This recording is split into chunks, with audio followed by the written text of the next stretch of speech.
Then I went to put my helmet down, and Shohei came to me and said, "Don't think about retiring. I want you to play with me." And I really believe it makes him happy. And if he's happy and he's in a good headspace, he's gonna help the team. Right. Opinion that matters is the ones that you have in your left and your right. When you have to get back into the locker room, and it's not like from the million of people that are kind of saying stuff outside of baseball. And around baseball. Yoshi. Yeah, Yoshi can be a BTS. Like you said, like I said, you just been there. You just didn't have to be about anything. You just are there, and so that means the world to me, and I'm sure that means. ムーキーベッツの対談番組にミディ・ロハスがゲスト出演しました。大谷のことにも多く触れていますが、ワールドシリーズのロハスのホームランの心境や2人の関係性や野球に対する姿勢がわかる感動的な対談となっています。一部を訳しましたのでご覧ください。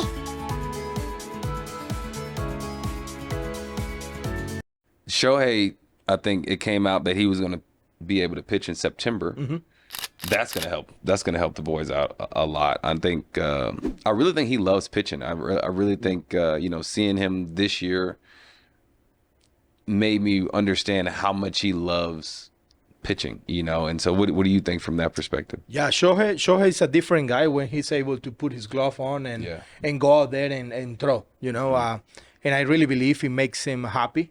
And if he's happy and he's in a good headspace, he's going to help the team. Right. And that's what we all care about. We all care about the team first, Yeah, he can be wanting to pitch or not to pitch because he want to focus on hitting or whatever, but how that affect the team because of his personality and the way that he's, if he's tired, like how is that going to affect his offense? And I think that's what I see on Shohei right now is that he's happy because he's able to put that glove again. Like I'm really close to his locker and you are too.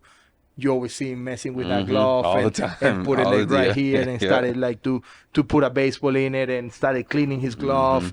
And that makes me happy because he's into it, like it feels like when he can be a two-way player, he's better for baseball, He can be himself. Yeah. He can be himself. Exactly. He can be what he wants to be. Yeah, exactly. Because he looks like he wants to be that guy. Yeah. So when he just hit, like you kind of like putting some ties on him and kind of like just throwing in the cage, and go hit. But now he's not. He seems happy. Yeah. So that's what I see from my perspective. So if he's happy, the team is gonna be better because he's gonna be producing. Yeah, exactly. That's what I care about. And not only Shohei coming back, we just traded for Skubal. Yeah.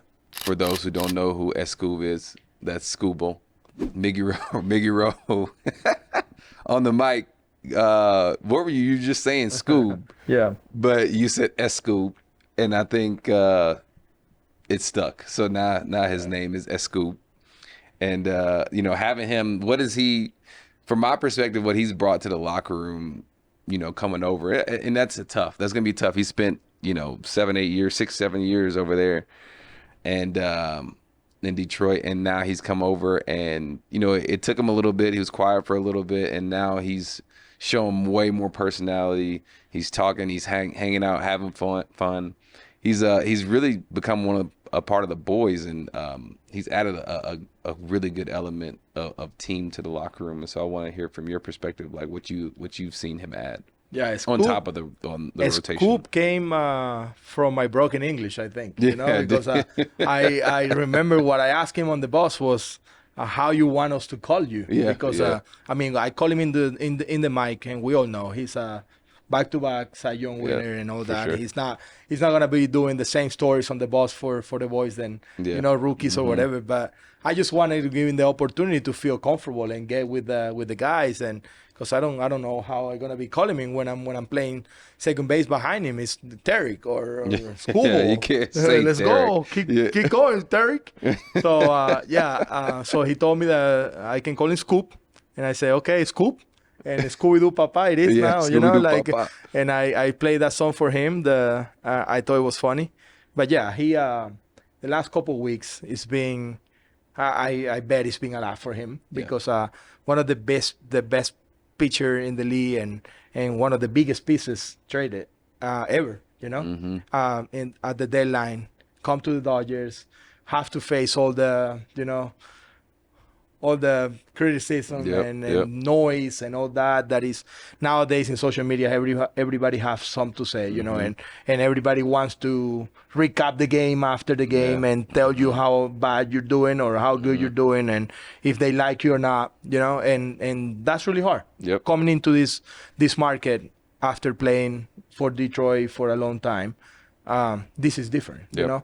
And we all know he can do the stuff that we saw yesterday. You know, he can pitch out of stuff, give you six innings, keep you in the game. Unfortunately, we haven't been able to give him his first win, so he can feel way more comfortable. But at the end of the day, it's what he is on the other 5 days.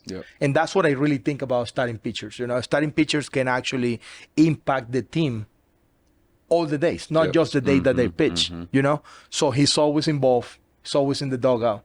And that's what you see from pitchers that are going to be in the Hall of Fame. Hurts was always in the dugout. You know, when I look across the dugout, I see Jacob deGrom is always there. Matt Scherzer is always there. Justin Verlander is always there. They're watching, and they're not taking a pitch off, even though, like, sometimes they got to be in the training room doing stuff. But he's been so amazing with that. He's been on the dugout, helping others. You know, I think he's going to be huge, helping maybe Robleski finding out some stuff, because Robleski is one of the pitchers and one of our younger guys that he likes to ask questions. He likes to prepare, and I think that's what Scoop is gonna do for us. You know, more than just going out there every 5 days, and we all know what he's capable of doing there. He's gonna do his thing when he pitch, but what can you do for us the other 5 days? You know, when you're not involved directly. You know, what is your assignment here? So he's been huge with that, and I'm looking forward to keep asking and kind of like getting him involved, because he's gonna enjoy the run with us in October for sure. Absolutely. And I do, you know, obviously, like you said, our lockers are close. And I've seen over the last week or so, especially, you know, since we've been home, that you and Tuck has started playing cards, the Venezuelan card game, right? Yeah, it's a Venezuelan game. And, you know, obviously, we know Tuck is kind of going through it. And he came into a tough situation, you know, no matter how you want to slice it, right? He comes in and he's got, you know, Shohei, Freddie, Smitty, Muntz, all these guys that he can kind of not hide, but, like, you know, he doesn't have to be the guy. But no matter how you slice it, like, you give somebody that type of contract, like, there's going to be external pressure, you know, and really internal pressure for himself, because he knows he needs to play well. But I've seen that you guys have started playing cards and whatnot. What have you kind of talk to him about to kind of help him through it? Because, you know, it's tough, but you are the person that can really talk to him and level with him and you know, kind of keep him going. Yeah, I just gotta start saying that I have all my confidence in Tucker, you know, and I can see in him and kind of like deeper, because I'm really close to him, you know, like, and I've been taking my time to get to know him, what he likes to do, what he likes to talk about, and even like teaching this little card game from Venezuela, because he likes playing cards and he really enjoy it. But we don't do that in the locker room that much. We play cards on the plane or whatever. I've been kind of like investing some time on trying to help him feel better, you know, about not just about himself, but about his teammates and the people that he's around. Because I am a true believer that when you feel good, you play good, right? And when you're kind of like going out there every day, knowing that the guys have your back, it's a good feeling, you know. It's a good feeling when you go to the field and you say, you know what, I'm look to my left, to my right, and I see guys who are gonna support me, even if things are not going great. So for me, performance is one thing, but I really want him to believe that the opinion that matters is the ones that you have in your left and your right when you have to get back into the locker room. And it's not like from the million of people that are kind of saying stuff outside of baseball, you know, and around baseball. And it's really hard to stay away from it because first thing you pick up in the morning is your phone. Yep. You know? And it's all over. And then it's all over. You turn the TV on and it's on TV too. So we want him to feel that the opinion that matters is the one that are in that locker room. And we all trust him and believe in him, not just because of the track record, but what we can see, you know? And then if we can really like make him kind of feel free and go out there and like careless about what happened on the game, I think it's going to be a great last 2 months of the season for him. Right. And that's what I'm looking for. Yeah. To be honest with you, like the car play and all that, and kind of like getting a relationship with the guys is just to make them play better. Right. Know? Yeah. To help me out. And I do. I know you nicknamed him Drunk Tuck. Where did that kind of come from? Why did you do that? Well, he's a Gold Glover in right field, and he don't miss many balls. You know, he catch them all. But it's kind of like weird when the ball goes up in the air. He's a little bit different than others outfielders. I mean, when you play right field, you go and run to the ball, and at the last second, you put your glove up and catch it, right? No, but Tuck, every time the ball is up in the air, he's putting his glove up like that, and he looks like he's drunk trying to catch his ball, and he always catch it. You know? He always catches it, but he it give you weird. like a little bit of anxiety because you think he's like drunk, and I mean, we use AI. I think it was Robleski. Sent me that picture. We were in Pittsburgh, and he sent a picture in a group that Tuck is having like a beer right next to him, and he's catching the ball with this face, no hat on. That's hilarious, dude. Man, that is hilarious. These days with AI, man. Yeah, you can do anything. All the videos that they're putting on, it's crazy. It's crazy. All the videos that they're putting up in our locker room and stuff. So I want to switch gears a little bit and talk about talk more about you. Obviously, we know you're the World Series hero from last year, and I want to talk a little bit about the at bat. Do you remember it all, or was it kind of like a blur? No, I do remember. Okay. Kind of like coming into the dugout. You know, like especially when it's a right-handed pitching. Right. They always pinch it for me. Yep. And I don't know if they felt like I was the option. You know, like I played Game 6, and we won. Yep. I played the whole game, and then I was in Game 7. I had a couple good at bats against Scherzer earlier, and then obviously I'm expecting. I'm getting ready to hit, but I'm kind of like I'm expecting the pat on the bat that Pages might get that at bat, or Alex Cole, or any of those two guys could have get that at bat. Yep. You know, to get on base for Shohei, because Alex is a big OBP guy, and Pages can obviously hit a homer at any time. And then when I didn't see Danny around me, our bench coach, I just went and proceeded to put my helmet on and start thinking about, okay, what I want to do against this guy. So the advice started with me saying, I need to take this fastball middle away, and I hit a base hit up the middle. And then I realized that when I got the first pitch, it was a slider. Well, we're going to talk about all the pitches. So, my mentality was I wanted to get the on base for sure. Just in general, I just wanted to get on base. That was it. So first pitch right here, you were like, what were you thinking first pitch? Yeah, I'm thinking fastball away. Because he doesn't want to walk you. Yeah, and then he don't wanna come in just in case, you know, like I'm cheating and I'm pulling. They know I like to pull the ball, and my strength is closer to me.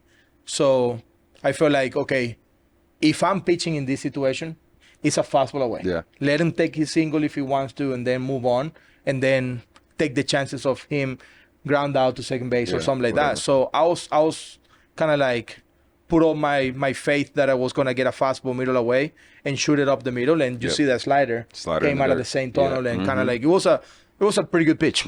Bastard pitch right there, so can't do anything about, but I got a lot of information from that pitch. Yep. So I'm glad that I swung. Because if I take that, and now I don't know. Yeah, because you can. Yeah, but I know exactly. I kind of swung through that. I'm happy that I swung through it instead of just touch it.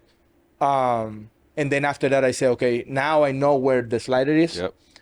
now I can actually set it like, like he threw a bad one. That's a really bad one. Yep. A ball out of the pitch hand. Two. So now slider.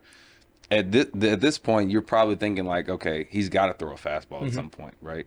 So go for pitch 3. I mean, yeah, pitch 3. I'm thinking a little bit like in between speeds there. Yeah, because I'm not sure if you just wanna like throw a bunch of sliders. Throw me all sliders in that at bat, and then threw another non-competitive pitch. That helped me too.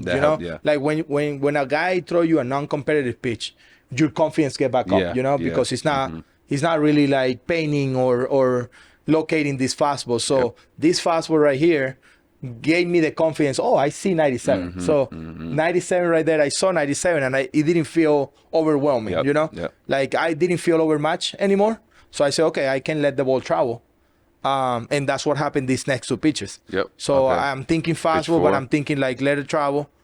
Foul ball. That's a pitch. That's the pitch that I'm looking for in the first at bat. Okay, so that. Were you late? Were you early? Did you just miss it? What because if that's the pitch you're looking for and you foul it off, was there a reason why you fouled it off? Nah, the reason why I fouled this off is because I'm trying to play the fastball back. Okay. Because I don't want to chase the slider again, right? So I'm playing the fastball back, so my timing was for fastball, but I want to hit it back here. So that's why it kind of beat me a little bit.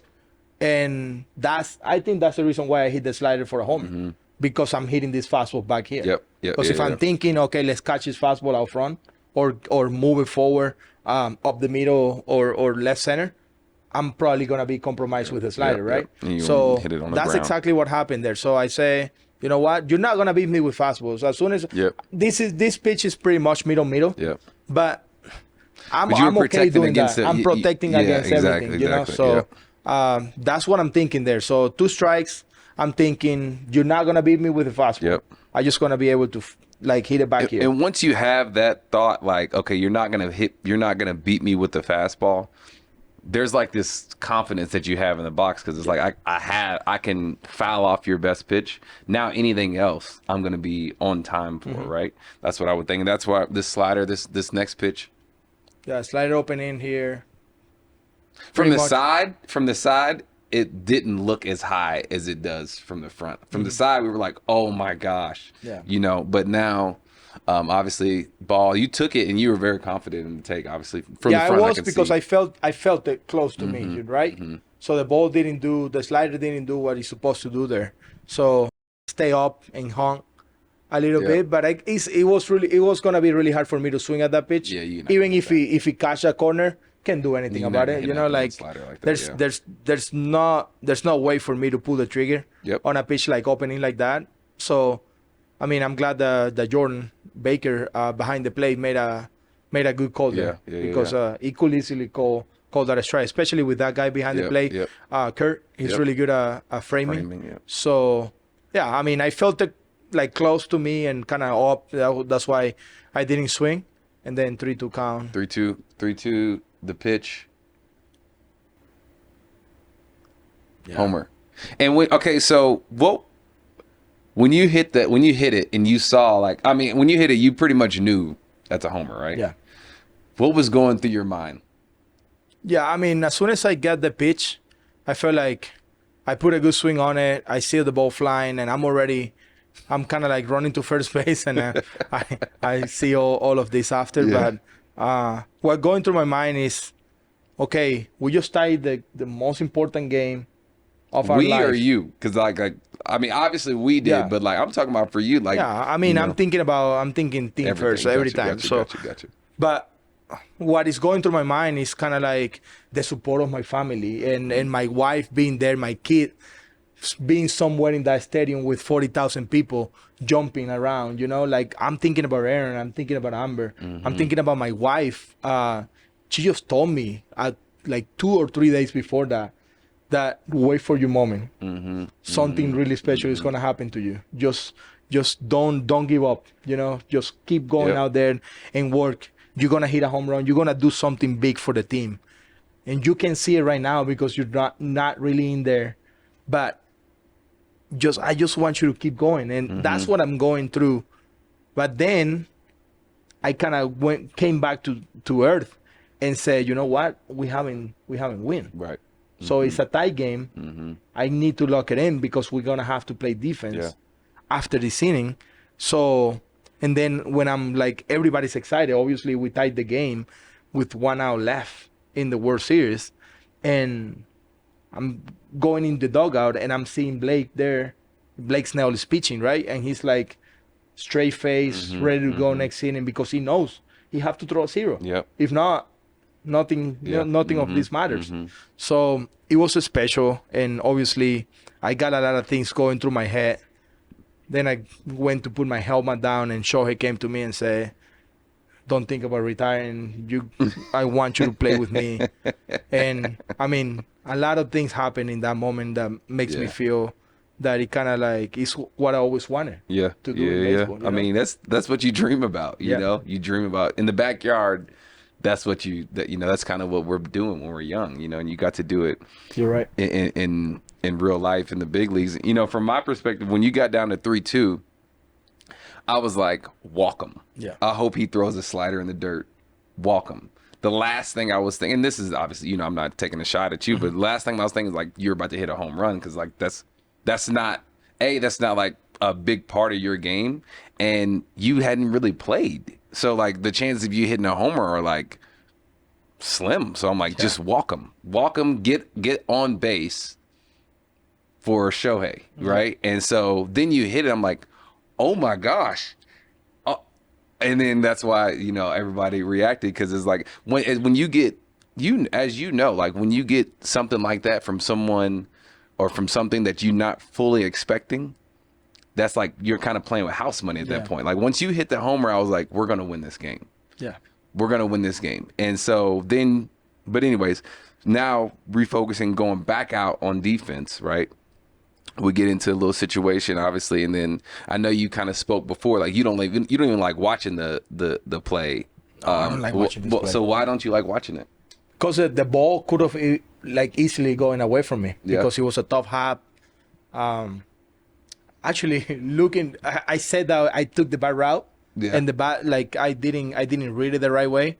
But looking at what happened yesterday, so we had a play yesterday. Tommy missed it. Yeah. He went to it, and he was in between, and he missed it, right? Yeah.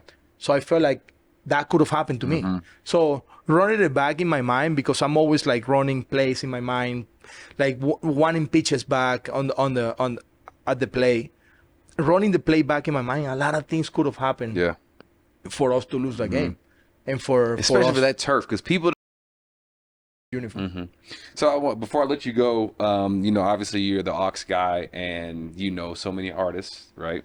I'm going to name a player, a teammate, and then I want you to give me an artist that you would compare them to. Okay. All right? Freddie Freeman. Ernest. I already knew you were going to say that. I knew you were going to say that. Ernest. Freddie Freeman and Ernest, for sure. Yeah. Okay, what about Shohei? Bon Jovi. Bon Jovi. Yeah. Because they're huge. They're known around the world. Yes. Yep. Or I would say Elton John or something like that. Someone like that, for sure. Yeah. Beatles. Somebody Beatles, like that. Exactly. Yeah. Okay. What about Yoshi? Oh, Yoshi's more like a. Is that BTS? The name of the K-pop group? K-pop group? Yeah. That is Yoshi. Yeah, Yoshi can be a BTS. I don't know if they're all singers or they're dancing. Matter. It's Yoshi. Yoshi is a BTS performance. What about Blake Snell? Blake Snell is a rapper. So Snellzilla. It's himself, himself. Oh yeah, a rapper. All right. He is a rapper. Yeah, he's a rapper. He's got his own. Yeah, he's a rapper. Himself. It's just for show. You keep it amateur while I keep it pro. I'm about my business while you're about your dough. I'm about my fans while you're about your home. That's great. I will say. Okay, Eminem. And then okay, what about me? Oh, you are R&B. Yeah. Usher, Chris Brown. Nice. Okay, yeah, those are my favorite artists. Then. Usher, Chris Brown, and along those lines. All right. Okay, what about you? I would be tough because I love Bad Bunny, but Bad Bunny will be Kike. Bad Bunny would be Kike for sure. I'll have to be someone else. So, someone from the reggaeton. I don't know all those artists really. Yeah, I mean, from the reggaeton, I would say like, I don't know, Rao Alejandro or something like that. I would be singing reggaeton or doing reggaeton for sure. Yeah. All right, bro. Well, look, man. I know we got to go to work, so I do want to just tell you thank you, seriously. I mean it. Like, you really have been there for me from the day one, and you've helped me through everything, whether it's hitting, pitching. I remember one day, I was in tears because I was playing so bad. Like, I was playing so bad, and I take it personally. Like, I want to play well just like you for the boys. Like, it's not about me.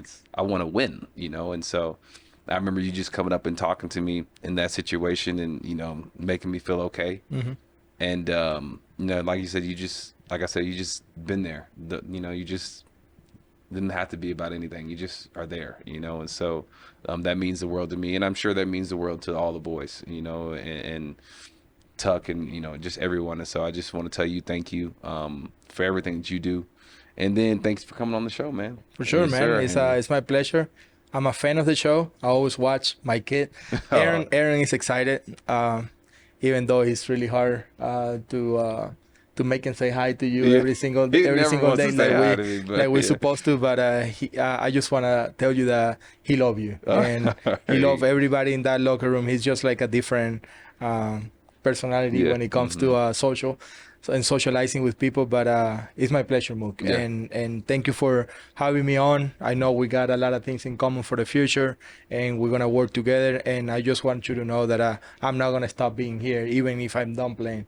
So I'll grab a fungo of my glove and I will go and play long toss with you and do anything on the field to get you ready for a couple more years until you want to go. So appreciate you, bro. Yes, sir. Thanks, Big Ro. And we will catch you guys next time on Base.